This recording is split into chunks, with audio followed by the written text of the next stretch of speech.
How's it going out there, YouTube? My name is Jesse, and I am the curator for the Golden Age, and this is another... Lost Heroes of the Golden Age. Yes, this is Lost Heroes of the Golden Age, and this is going to be an interesting one. It's another undersea superhero. One that you found by random? No, actually, I've known about this one for quite a while. I finally got around to getting him. You mentioned him before? I first mentioned him on a countdown list that I did about 9 years ago. Why did you wait so long? Why? Because I thought somebody would have requested him by now. I mean, it sounded interesting enough, but I finally figured if it's going to get done, I'm going to have to be the one to do it. So let's go ahead and get into this one. Yeah, in Timely Comics, I don't know why they decided to do this hero, and it's probably why it didn't last very long. There wasn't a reason for them to do another undersea hero, which we're doing the Finn. And I don't know if it was that they just didn't do it properly, because superheroes weren't going out of fashion in 1941. They could have kept him going for a lot longer, or if it was just nobody wanted to continue it. I mean, I'm pretty sure Bill Everett would have made more stories if they asked him to. But he was very short-lived, and there really wasn't a point in having him since we already had Namor, or Namor, or, I mean, however it's being pronounced. But this is one I actually wanted to cover for a long time. He's one of the first timely superheroes I learned about when I had what was it? It was a Handbook Golden Age Index of Timely Characters. So he's actually one of the first ones I've learned about, which is why I wanted to cover him so long, and I'm just mad that nobody's asked so far. So we're finally covering him today. Let's get into this where I go into a little bit of a description of his powers. It was actually a lot more than what they listed in the index. This is why I like reading the materials myself, because I can get more in-depth with these characters. So let's go ahead and get into this Lost Heroes of the Golden Age with the Finn. The Finn, Peter Noble, first appeared in Daring Mystery Comics number 7 in 1941. It is from Timely Comics, and he's created by Bill Everett. I have to say, the more stuff that I see from Bill Everett, the more I am really liking the stuff that he has done, and I'm going to have to do more research on his stuff, because I'm really enjoying it. Now, I don't understand the creation of Finn. Marvel already had their undersea character with Namor, which may have been why Finn only lasted for 3 issues. But it just didn't make any sense why they felt that they needed another undersea warrior, because, like I said, Namor existed. Maybe they had future plans to have them team up or something, which might have been kind of cool. So, Peter Noble is part of a submarine unit. He gets trapped underwater, and his powers are not explained, which we'll cover the first issue, and you will see exactly what they show. I don't have any explanation on his powers. Now, in his first appearance, well, you'll see. In his second appearance, he fights what I think is a U-boat captain. His name is Barracuda. After he takes out a American ship, the Finn, who was conveniently in the area, gets alerted to the activities and takes down the German boat. Well, it was a sub. Or subs U-boats? I think so. Anyway. And then after that, after he takes down the Barracuda, this is only 2 issues in Daring Comics. Daring Comic ends and becomes Comedy Comics, which I've explained in some of the characters, like with Citizen V. He appears in Comedy Comics where he's not on the cover. It doesn't even mention him. You wouldn't know he was there unless you know he was there. He finds himself a sword and an old, I think he said it was from the 16th century very old sailing ships. And at first, he doesn't want to have anything to do with the sword. I'm guessing it has something to do with magical properties. And then he decides that he does want to use the sword. It cuts through almost anything and also gives him the strength of 20 men. So, without the sword, no powers. With the sword, he has powers. Now, he does have an interestingly designed costume that he comes up with at the end of the first appearance. And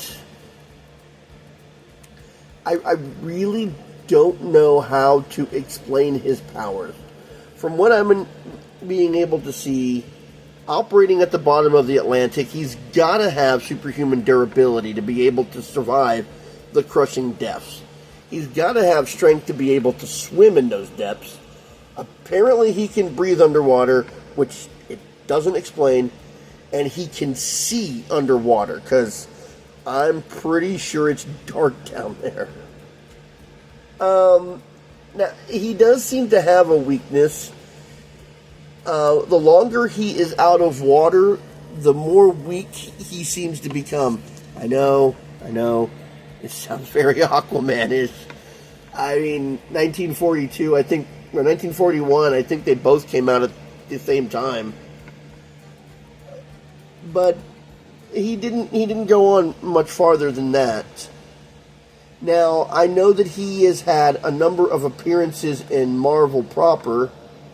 He was part of the New Invaders, and he was in an issue of the 12, which covers a lot of Golden Age heroes. But as for him, he only had the 3 appearances. Now, in both issues of Daring, he shares the cover, and as I said, he's not in comedy comics. So, I mean, there's not much more to go in on about him. I mean, they didn't go into him very much. His powers developed as he went. He wasn't above killing people who needed to be killed. I really don't know how he made that determination, but he killed some people and didn't kill others. Now, he had a gun strapped to his side, and I believe he only used the gun in the first appearance, because in the third appearance he was using the magical sword, which gave him the strength of 20 men. So let's go ahead and cover the first issue, and then you can see what they were kind of going for. There's a number of stuff that they introduced in the first issue, which is no comic books before and appears in no comic books after. So the appearance of it seemed rather odd. Alright, let's go ahead and do this. Introducing The Fin by Bill Rufford. Super shark, sharpshooter of the sea. The world as we know it today is in the midst of a tempestuous tumult. Dictators versus democracy in a death duel. Yet while the scales of fate teeter back and forth with dizzying inconsistency, a new order is born to change the destiny of generations to come. The leader of the fantastic phenomenon known as the Fin in year 1940. In an undesignated channel of the Atlantic Ocean far below the surface, a low submarine plows sluggishly through the night, concentrating on wartime maneuvers. Let's see. The nose burrows doggedly among the flotilla of subsea. Suddenly, and without warning, it crashes violently into the remains of a submerged derelict. Okay, now this is a steel-constructed submarine. I know it's crashing into an old wooden ship, but would a wooden ship really be able to pierce the sub like that? I mean, I guess if it's been sitting under the water for a long time, it could have hardened, but I have a hard time believing that an old wooden sailing vessel submerged deep under the water is going to affect the submarine in some way, and why they didn't have radars and able to dodge or get out of the way of it. Anyways, there is a horrendous rendering of steel crushed and twisted and the bowels of the undersea craft. There's a tragic chaos as the treacherous sea pours in. Okay, so we see that the sub has been pierced and the water is going in. Now our protagonist is able to get into a compartment and seal it shut. And I believe subs are designed that way so that you can seal off compartments so not everybody has to drown. But he seems to be the only one who was able to get in there. Now, as the sub is sinking to the bottom, he gets knocked backwards and hits his head on a steel beam. Slowly, he slips to his knees, collapsed on his back, head plowed into a steel beam, a young cadet engineer, U.S. Navy Reserve, in a death-like coma. So, we see that he is unconscious. They don't give us a time frame, so he's unconscious for an unspecified amount of time. It even says time stands still in the steel coffin beneath the sea. So he struggles and he's able to get on a breathing apparatus that they called a rescue lung. Wow, this thing looks like... I don't think I've seen something like this before. Not even in Torpedo Man did they get something like this. It seems to be a contraption that he straps to his chest and has a breathing tube. Okay, no, the tanks on his back are for the acetylene torch. I have no idea how this rescue lung works. It must have been some sort of thing in the U.S. military. So he outfits an acetylene torch, which I think is actually kind of awesome. This is how you get an undersea fire. So he gets it working. The final arc of blue, he bursts into the dark and murky sea. That did it. See, it even says dark and murky, but he can see just fine. Apparently. I mean, I don't see any headlamps. I don't see him with a I don't see any headlamps. I don't see anything that helps him to see under the water. Let me check something. So yeah, I looked it up. Indeed, the bottom of the Atlantic is dark. Sun does not penetrate down there. So he has an amazing ability of eyesight in a place where he shouldn't be able to see it all. So he patches up the submarine and he goes back in. Let's see, in a few moments, plunges into the dimly lit interior. See, the interior is dimly lit. They say that there's light in there. I don't know how long we've been down here. Like I said, an unspecified amount of time. Hope it's not too... Oh, my Lord. It's too late. My friends, my pals. Oh, Lord, have mercy on them. Rest their souls in peace. Now, I actually thought that the next panel was going to show us their bodies. But as much as they might do something like that in modern Marvel today, they didn't do that. So, I'll give them some credit. Let's see. Must have been trapped down here for hours. Why didn't I suffocate? That's actually a very decent question. Lord, it's spooky. Never been to the bottom of the ocean before. I've never been to the bottom of the ocean would be like this. It's cold. Say, why don't I float? I mean, the things you're doing, I can't fault you for how you're doing this. Okay, he said that there's something screwy down here. It's not allowing him to swim.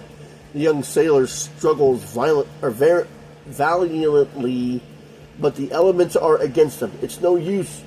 Can't make it. Heavens, what now? Okay, so he lets himself get down to the bottom of the floor. There must be the end. I can't stay here forever. So as he ventures on the bottom of the ocean, which he shouldn't be able to see, I know I keep mentioning this. It's just okay. So he walks in and he sees air bubbles coming from a cave. the fact that he can see underwater is already preposterous enough, but the fact that he sees air bubbles, it's even more perplexing. Air at nearly 2,000 feet. It means a passage to the surface, or is it? I'd better investigate. Can't lose anything. So he goes down the passage, and the passage leads to another passage. Yay! Alright. Now, there are some arrows, and arrows annoy me. If your story flows properly, you don't need arrows, but the arrows are here. Shame on you, Bill Everett. Okay. He streaks down a long corridor towards what appears to be a dimly lit exit, and is amazed at the speed in which he swims so easily. Sure is uncanny. I can't even feel the pressure.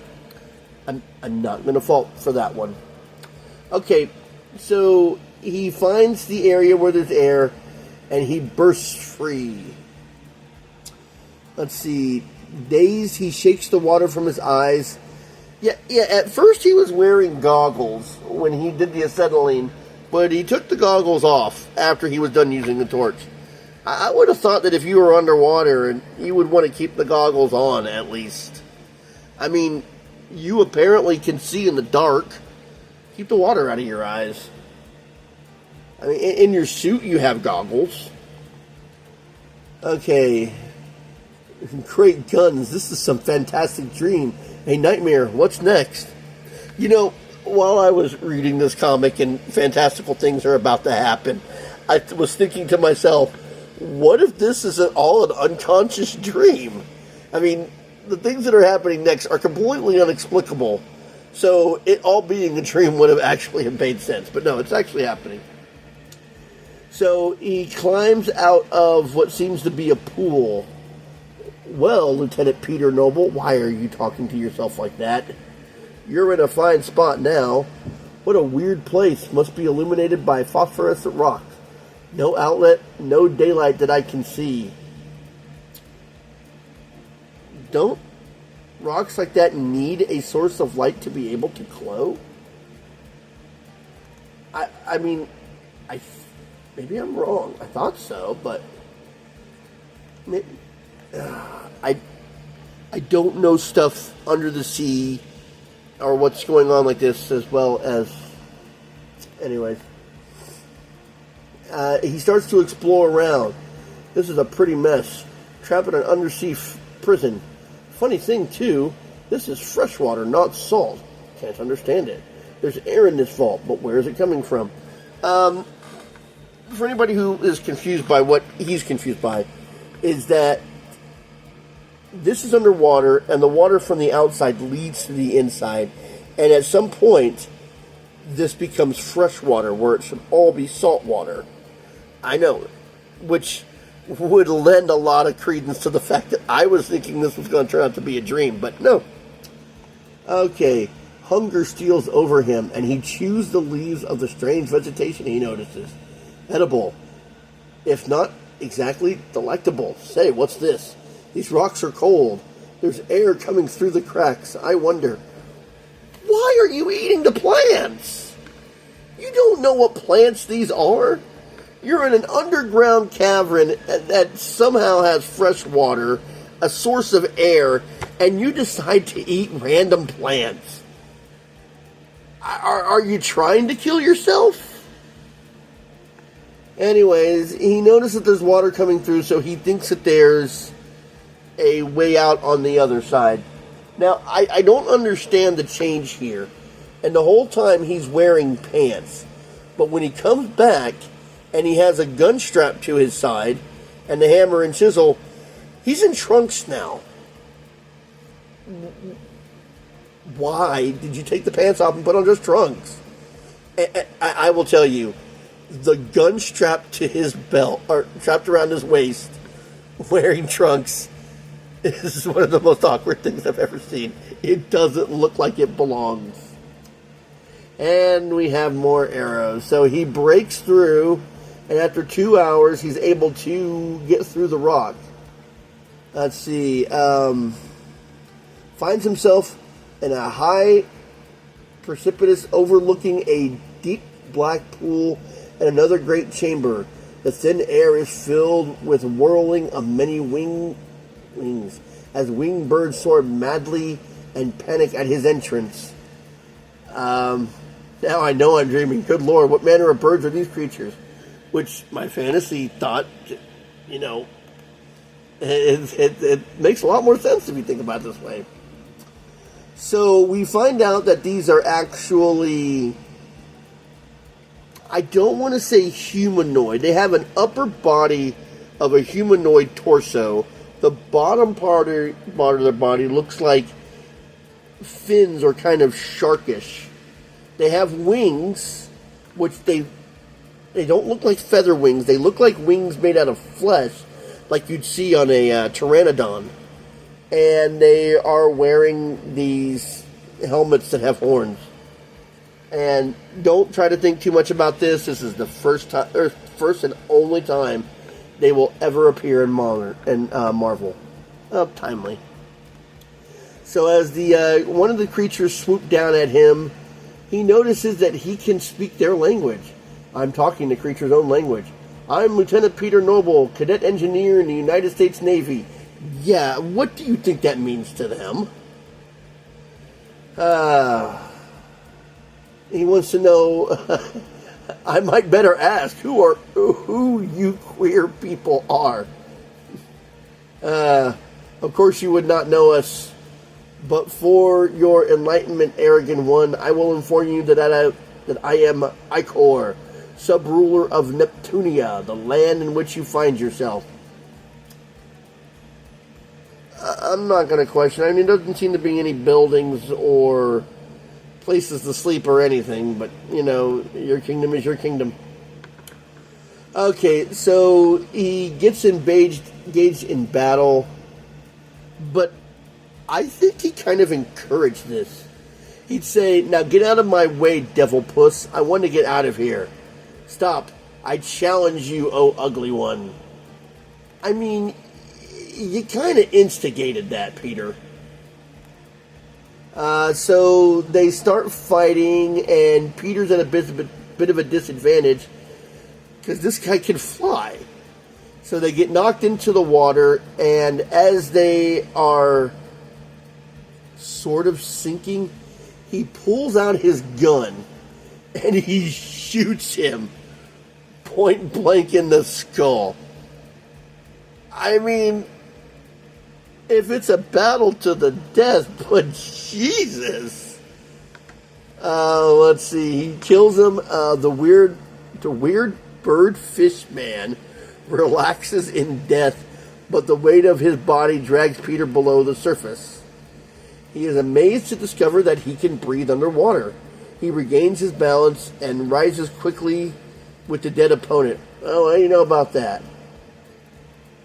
Okay, so this is where he discovers he breathes underwater. I am wondering if eating the plant that he had no idea where it came from may have altered his physiology in some way, or swimming through the fresh water where it should have been salt water did this. There is no explanation. He can breathe underwater. Let's see, I can breathe like a fish. No, you don't have gills, so you're not breathing like a fish. Let's see, so he kills the leader, and then I guess the other, and he calls them, it says amphibians, throw angry about him, wings drumming at a deadly tattoo and howling revenge. He killed the master. He killed Icor. Kill him. Hold, stupid ones. You're antagonizing the situation. Yes, I killed your master. And can you not reason that I will do away with you just as easily if you attack me? Wait, he's right. The little thunderstick. I am Ash, and this is my boomstick. The thunderstick in his hand. It is the devil's invention. He is no Neptunian. He is a devil or a god, I think. And then they say that he might be a reincarnation of their ancient ancestor known as the Finn. He sealed himself in a chamber beyond our walls 1,000 years ago and promised to return whenever we needed him. Peter's eyes become shrewd slits as a cunning smile plays on his lips as he ponders the startling proclamation. Say, that lad's got something there. Maybe I can get away with it. I mean, something has got to explain why you can breathe underwater. So another one of these creatures feels that he doesn't think that he's the reincarnation of Finn. So he charges at him, and Peter easily shoots him while he's flying through the air. He's obviously not there in their time of need because he's killing them. Okay, friends, any more arguments? If not, let's get down to business. From now on, I take the place of the Rashfulus Icor. I am your master. Master, of puppets are pulling your string. Okay, anyway. Yes, this is right. He is Finn. He shall be our new sub-ruler. But he doesn't stay there. This is the first, last, and only time we see these people and Neptunia. Okay. Then you are convinced it is well, but I must leave you now to attend to further preparations. I shall return the way I came, and no one shall attempt to follow me. Death to him that does. So, let's see. I must play a game with them until I can find a way to surface somehow. I've got to get word home about the submarine. So he dives back into the water, and he's temporarily using the artificial lung again because he thinks that the salt water will gag him. But in the final panel, he's not wearing it. Okay, so let's go ahead and read these three that are attached together. You didn't use arrows that time. Good job. Okay. I better get back to the sub myself. I'll wear this artificial lung again, for the salt water may gag me. Sure is strange about that fresh water here, and salt just at the other end of the underwater passage. And I can't float in the salt, which is ridiculous. Everyone knows salt water is more buoyant than fresh, but there it is. I'm sure in a tight spot. A few minutes later, in the wreckage submarine. Now, let's see now. An aviator's helmet, goggles, a souvenir shark fin. A souvenir. Why do you have a souvenir shark fin in the sub? Good. That'll convince them. Some parts of the costume I wore at the Army and Navy ball. A Bowie knife. It'll all make a slick outfit. Half an hour's work, and Peter, the Finn, costume and armed, races back to the weird undersea chambers. Now, heave-ho for the grand adventure. Watch for the Finn in the next issue of Daring Comics. There will be one more issue, which also ends in saying Daring Comics, but there won't be any more after that. Well, I hope you like this. I hope I didn't keep you waiting too long for a timely character. We've got more in the pipeline. And as always, DC will be next month. So until then, I hope you enjoyed this video, and I'll be seeing you.